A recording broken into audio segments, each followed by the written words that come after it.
sur le prix La Voix des blogs, c'est que nous, la réflexion qu'on a eue aussi, c'est en effet quel livre on choisit, et notamment d'aller plus loin que seulement les livres qui sont parus l'année dernière ou quoi. Donc au début, c'était tout ce qu'on voulait. Donc on partait des coups de cœur de chaque blogueur du jury. Et donc ça pouvait être un livre qui est paru il y a 10 ans. Maintenant, on a réduit. Donc on est quand même sur une période longue de... Ça peut être des livres qui sont sortis il y a 3 ans. Donc on a quand même quelques livres voilà, qui se démarquent. Mais par exemple, dans la sélection de cette année, on avait un livre de Véronique Petit qui est sorti il y a, je sais pas, 2-3 ans.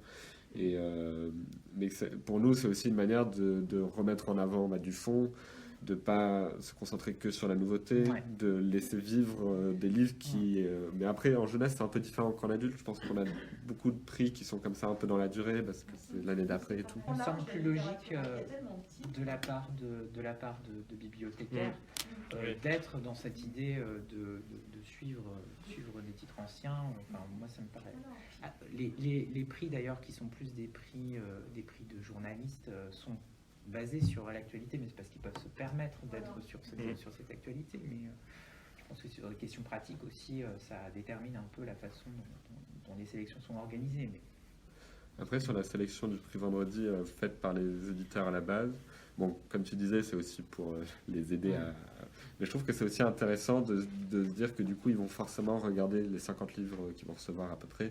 Et donc, dans ces 50 livres, il y a un Actes Sud, un Gallimard, mais il y a aussi des maisons de toutes petites maisons d'édition, ou aussi de maisons plus connues, mais qui sont plus étiquetées littérature populaire ou qui sont plus commerciales et tout. Et du coup, je trouve que c'est intéressant aussi de les forcer à peut-être regarder d'autres choses, même si je fais assez confiance à tous les membres du jury. Je les connais pas tous, mais beaucoup sont très vigilants sur ça. Mais...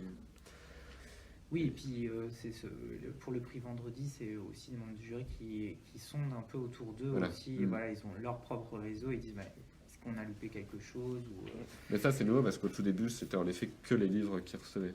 Et ça fait 2 ans, je pense, qu'ils rajoutent éventuellement des... En fait, ce qu'il faut savoir aussi, c'est qu'un éditeur n'est pas forcément le plus...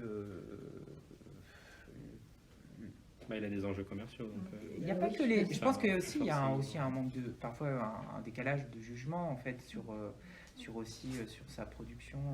Moi, je suis convaincu qu'ils ne sont pas toujours capables de voir ce qui a le plus d'intérêt à être dans la sélection, dans sa production éditoriale à l'instant T. Je ne suis pas persuadé de ça. Après, il y a des questions politiques qui se posent à ce niveau-là aussi, mais notamment en politique aussi sur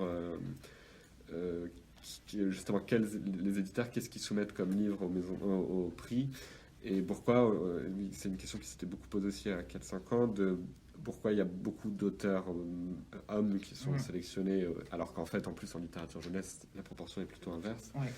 Et c'est aussi, soit c'est dans le comité de sélection des prix, mais c'est aussi en effet quand les éditeurs, et typiquement au prix Vendredi, on avait compté justement, moi je travaillais chez Talent à l'époque, on avait compté, on avait eu la liste des livres envoyés, c'était, il y avait, je sais plus si c'était moi, en tout cas la proportion était pas du tout représentative de la littérature ado, enfin de la proportion d'auteurs et d'autrices.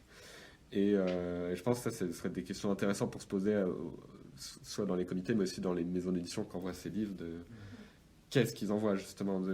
À la fois, c'est biaisé, en effet, c'est en mode oui, c'est vraiment le meilleur livre, et en même temps, il n'y a pas que ça qui joue aussi dans la sélection. Et là, c'est les enjeux, comme tu disais, pas que commerciaux, mais quel auteur je veux mettre en avant, avec qui j'ai bien travaillé, sans doute des trucs personnels aussi. Enfin, je pense qu'il y a des... Prix comme le prix Vendredi, ils ont un vrai, un enjeu effectivement de mettre en lumière un auteur.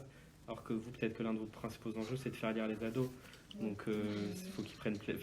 je trouve ça aussi logique de leur mettre des auteurs comme Neil Shusterman qu'ils adorent. Et, justement, c'est un bouquin qui marche beaucoup par le bouche à oreille, je pense. Et donc, le plaisir de lecture, il est aussi chez des... c'est pas parce qu'il est connu qu'on peut pas le mettre dans un prix, quoi. Et puis justement, du coup, s'il a gagné, ça montre bien que ça veut dire quelque chose, quoi.